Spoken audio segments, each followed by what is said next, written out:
Whoops. Please go away.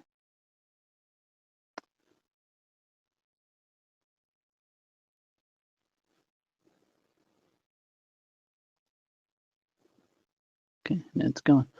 Alrighty, so I want to thank everyone who's joining us on this video right now.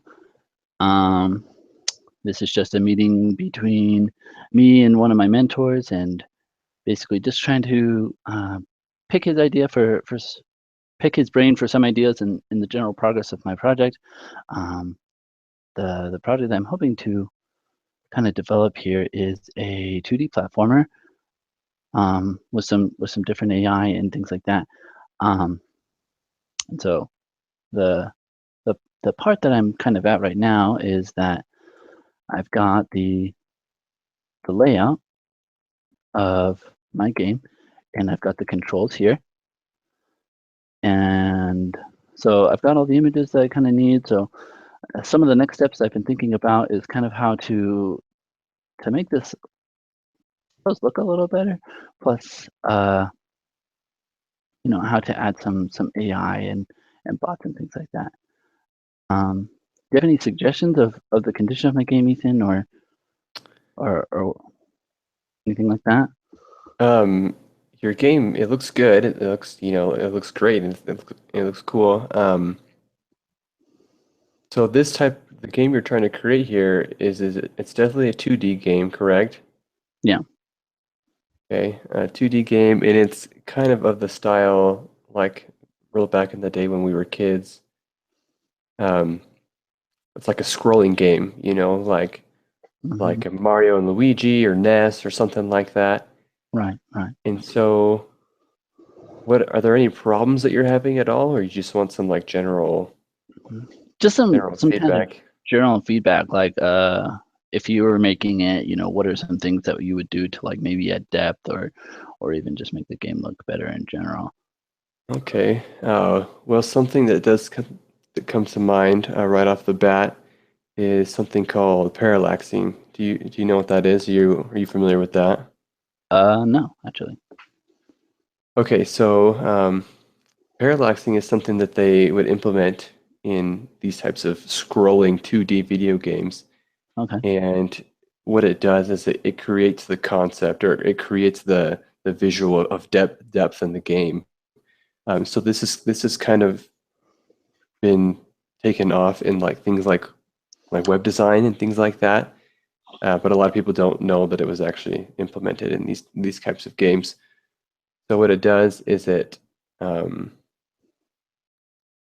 it makes different layers of the game move in different ways. Like one part will move slower, which creates the illusion of depth. So, for example, if you take the background of the game and make Mm-hmm. it move slower than the foreground, it'll make it seem like it's further away. And Oh, so, okay. if you create an aspect of realism as much as you can in a 2D game, that's Right. something that you could work to implement in this game. Now, it doesn't, like I said, it's kind of been taking off a little bit in web design. That's kind of why I remembered this, is because we were trying to use it in web design, but then we also talked about that it used to be used in in old types of 2D games like this. Right. Sure. But the problem with it in web design is that you can't really like adapt it to like a mobile um, a mobile phone or anything like that. Like you can't, you know, like they teach you now to be able to make your website be able to do that. It just doesn't form like that. So anyway, I know that's neither here or there, but that's what comes to mind when I look at this game. Okay. That'd be really cool. Um, so is that something that you can do just by like writing a script, or um, how's that Um, generally done? I don't know if it's necessarily just as simple as writing a script. There's code that goes into it. I'm not entirely Okay. sure, Sure. but I would say it's definitely not as simple as just writing a script. Okay. There's definitely code that you have to implement with the stuff that you've already done to make it look like that, to make it work in that way. Does that make sense? Okay. Yeah. Okay. Okay. Cool. So let's see. Do you have any suggestions of where I could possibly learn how to do that, or like?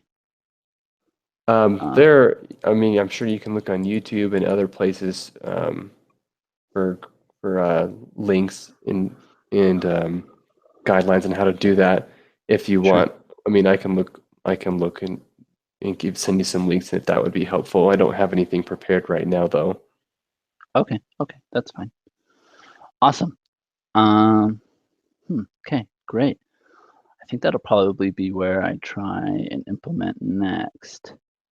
Yeah, and Um, once you do your best to get that implemented, you can come back to me again and we can take a look at it and see what we can do what we can do from there if you want. okay, that sounds great. All right. Thanks, man. Yeah, no problem. If you have any other questions, just let me know and I'm happy to help you out. Okay, thanks. All right. See ya. All right, see ya.